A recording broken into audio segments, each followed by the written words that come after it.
জাতীয় থেকে আন্তর্জাতিক, প্রান্তিক জনপদ থেকে নগর, চারপাশে ঠিক কী ঘটছে এই মুহূর্তে তা নিয়ে আয়োজন এখন চারদিক। আপনার সঙ্গে আছি আমি মুন্নাফ রশিদ। অবশেষে জগন্নাথ বিশ্ববিদ্যালয়ের আন্দোলনরত শিক্ষার্থীদের দাবি মেনে চিঠি দিয়েছে শিক্ষা মন্ত্রণালয়। আগামী 15 জানুয়ারি অনুষ্ঠিত সভায় প্রকল্পের কাজ সেনাবাহিনীর কাছে হস্তান্তরের বিষয়ে আশ্বাস দেয়া হয়েছে। এর আগে বিকেল থেকে সচিবালয়ের সামনে গণ অনশন ও অবস্থান কর্মসূচি পালন করে জগন্নাথ বিশ্ববিদ্যালয়ের শিক্ষার্থীরা। মন্ত্রণালয় চিঠি দেওয়ার পর সন্ধ্যায় সচিবালয় ত্যাগ করে আন্দোলনরত শিক্ষার্থীরা। তারা জানায়, আগামী বুধবার মন্ত্রণালয়ের বৈঠকে দাবির বিষয়গুলো নিশ্চিত না হওয়া পর্যন্ত ক্যাম্পাসে ক্লাস পরীক্ষা বর্জন করে শাটডাউন কর্মসূচি পালন করবেন তারা।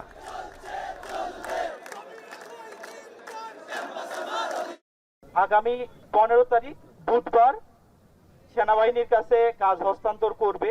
বাণী ভবন হাবিবুর রহমান হলের স্টিল বেস স্ট্রাকচারের অনুমোদন দিবে। তারা যেহেতু আমাদের 3টা দাবির মধ্যে 2টা দাবি মেনে নিয়েছে, সেই জায়গা থেকে আমরা আমাদের অনশন কর্মসূচি প্রত্যাহার করছি। আমার শিক্ষার্থীরা অনশন সাময়িকভাবে প্রত্যাহার করেছে।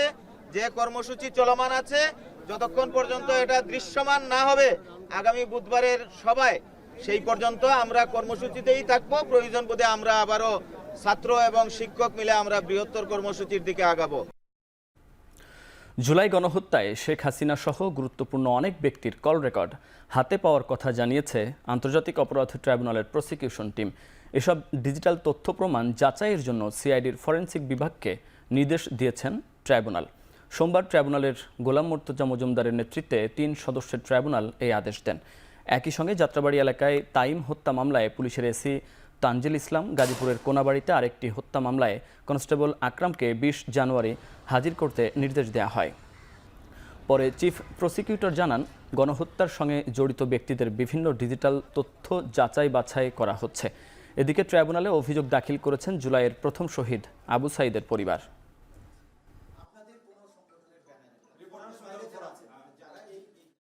আমরা ফাঁস হওয়া সহ আরো অনেকগুলো অডিও রেকর্ড আমরা জব্দ করেছি, সেগুলোর বিষয়ে কাজ চলছে। অনেকেরই আছে, শুধুমাত্র সাবেক প্রধানমন্ত্রীর না, অনেকেরই ভয়েস রেকর্ড। জি, আলামত এবং জব্দকৃত যে সকল মুঠোফোন আছে সেখানে বেশ কিছু নির্দেশনা আমরা পেয়েছি। সেই নির্দেশিত ভয়েসের সত্যতা যাচাইয়ের জন্য, অকাট্য দালিলিক প্রমাণের জন্য আমরা আসলে ফরেনসিক করতে চেয়েছি। সিআইডিকে এটার ফরেনসিক রিপোর্ট দেওয়ার জন্য একটা নির্দেশনা চেয়ে একটা পিটিশন মুভ করেছিলাম। সেই পিটিশনে আমরা আমাদের প্রাপ্ত তথ্যগুলো ওরা সার্টিফিকেশন দেবে। সেই ক্ষেত্রে ওনারা সমস্ত এভিডেন্সের ব্যাপারেই আমরা পার্ট করে তাদের কাছ থেকে ডিজিটাল ফরেনসিকের টেস্টের জন্য আমরা সেখানে পাঠাচ্ছি। এই মর্মে কোর্টের কাছ থেকে আদেশ নিয়েছি। বিভিন্ন জায়গায় চলমান প্রক্রিয়া আছে, তথ্য সংগ্রহ চলছে। প্রভাব খাটিয়ে রাজুক থেকে পূর্বাচলে প্লট নেয়ার অভিযোগে শেখ রেহানা, তার ছেলে রাদওয়ান মুজিব সিদ্দিক ববি ও ছোট মেয়ে আজমিনা সিদ্দিকির বিরুদ্ধে পৃথক 3 মামলা করেছে দুর্নীতি দমন কমিশন দুদক। দুপুরে সেগুনবাগিচায় দুদক কার্যালয়ে আয়োজিত সংবাদ সম্মেলনে সংস্থাটির মহাপরিচালক মোহাম্মদ আক্তার হোসেন এ তথ্য জানান।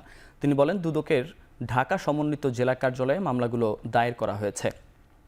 পৃথক 3টি মামলায় শেখ রেহানা, তার ছেলে রাদওয়ান মুজিব সিদ্দিক ববি ও মেয়ে আজমিনা সিদ্দিকিকে প্রধান আসামি করা হয়েছে।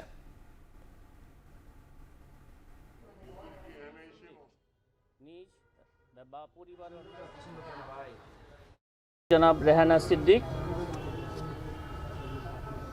তার মেয়ে জনাব টিউলিপ রিজওয়ানা সিদ্দিক এবং জনাব শেখ হাসিনা সাবেক প্রধানমন্ত্রী সহ মোট 15 জন আসামির বিরুদ্ধে আজ একটি মামলা রুজু হয়েছে। অভিযোগ সংশ্লিষ্ট জনাব রাদওয়ান মুজিব সিদ্দিক,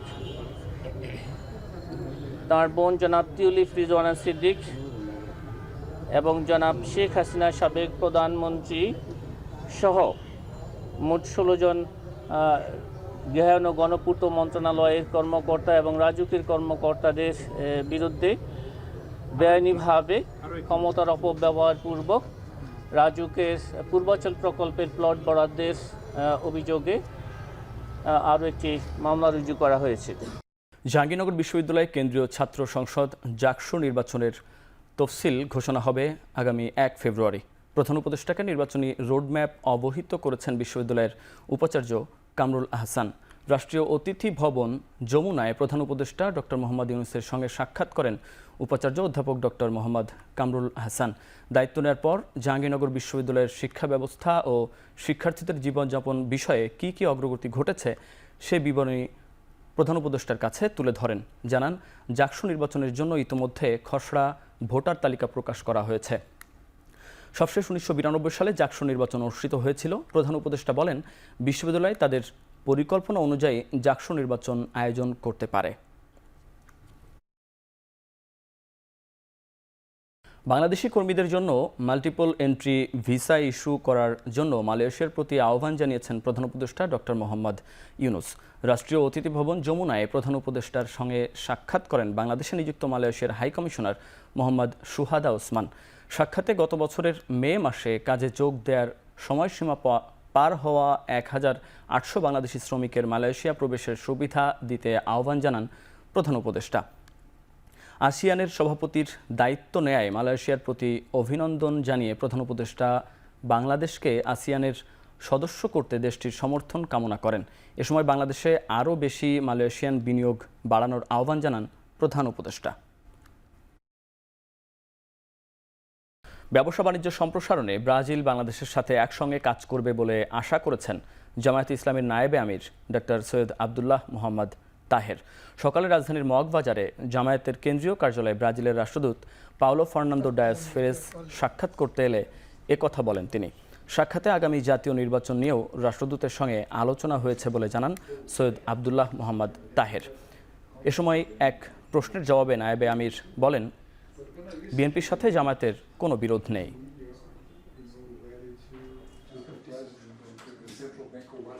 অত্যন্ত সৌহার্দ্যপূর্ণ ছিল এবং ব্রাজিল বাংলাদেশের ভবিষ্যতের সম্পর্ক উন্নয়ন আরও কীভাবে হতে পারে সে ব্যাপারে বিস্তারিত আলোচনা হয়েছে। অ্যাগ্রো বেসড ইন্ডাস্ট্রিতে ব্রাজিল যেন ইনভেস্ট করে বাংলাদেশে, আমরা সেই রিকোয়েস্টই করেছি। বিএনপির সাথে আমাদের তেমন কোনো বিরোধ নেই, মত পার্থক্য নেই। ছোট ছোট ইস্যুগুলোতে কেউ কেউ ফেরি ফেরি বা সাইডে কথা বলছেন, সেটা এত ধর্তব্য বিষয় নয়। আর জামাত এটা ফিল করে না যে বিএনপির সাথে আমাদের কোনো গ্যাপ আছে। We are working together, will work together on the basic points for the interest of the nation. ভারতের কাছে বাংলাদেশ কৌশলগতভাবে গুরুত্বপূর্ণ। স্থানীয় সময় সোমবার এক সংবাদ সম্মেলনে এই কথা বলেন ভারতীয় সেনাপ্রধান জেনারেল উপেন্দ্র দ্বিবেদী। এ সময় তিনি আরও বলেন, সামরিক পর্যায়ে বাংলাদেশের সঙ্গে ভারতের কোনো শত্রুতা নেই। প্রতিবেশী হিসেবে দুই দেশকে একসঙ্গে থাকতে হবে, একে অপরকে বুঝতে হবে। এখন পর্যন্ত দুই পক্ষের কারো মধ্যেই কোনো বিষয়ে দুর্বলতা নেই। বাংলাদেশের রাজনৈতিক অস্থিরতার সময় এবং এর পরেও বাংলাদেশ সেনাপ্রধানের সঙ্গে যোগাযোগ ছিল এবং সেটি থাকবে বলে জানান তিনি। গেল নভেম্বরে সীমান্ত পরিস্থিতি নিয়ে দুই দেশের সেনাপ্রধানের মধ্যে একটি ভিডিও কনফারেন্সও অনুষ্ঠিত হয়। বর্তমানে বাংলাদেশ ও ভারতের মধ্যে সীমান্ত পরিস্থিতি স্থিতিশীল রয়েছে বলেও জানান ভারতীয় সেনাপ্রধান। And any kind of animosity is not in each other's interest. As of today, firstly, there is no vulnerability from any side. I am in touch with the chief of Bangladesh. করোনার মতো HMPV virus নিয়ে মহামারীর শঙ্কা নেই জানিয়ে প্রধান উপদেষ্টার বিশেষ সহকারী অধ্যাপক ডক্টর সাইদুর রহমান বলেছেন, এই ভাইরাসের চিকিৎসা সাধারণ ফ্লুর মতোই, এ নিয়ে আতঙ্কিত হওয়ার কিছু নেই। সচিবালয়ের নিজ দপ্তরে ব্রিফিংয়ে ডক্টর সাইদুর রহমান জানান, HMPV মোকাবিলায় সরকারের প্রস্তুতি রয়েছে। এটা একটা সাধারণ ফ্লু বা কমন কোল্ড বলতে আমরা যেটা চিনি সেটাই। এটার কারণ হিসেবে অনেকগুলো ভাইরাস থাকে, তার মধ্যে এই ভাইরাসটি একটি এই ভাইরাস, এবং এই ভাইরাসটি ডিটেক্টেড হচ্ছে দুনিয়া জোড়া, আমাদের এখানেও হয়েছে। এটা দীর্ঘদিন যাবৎ এই অঞ্চলে ছিল।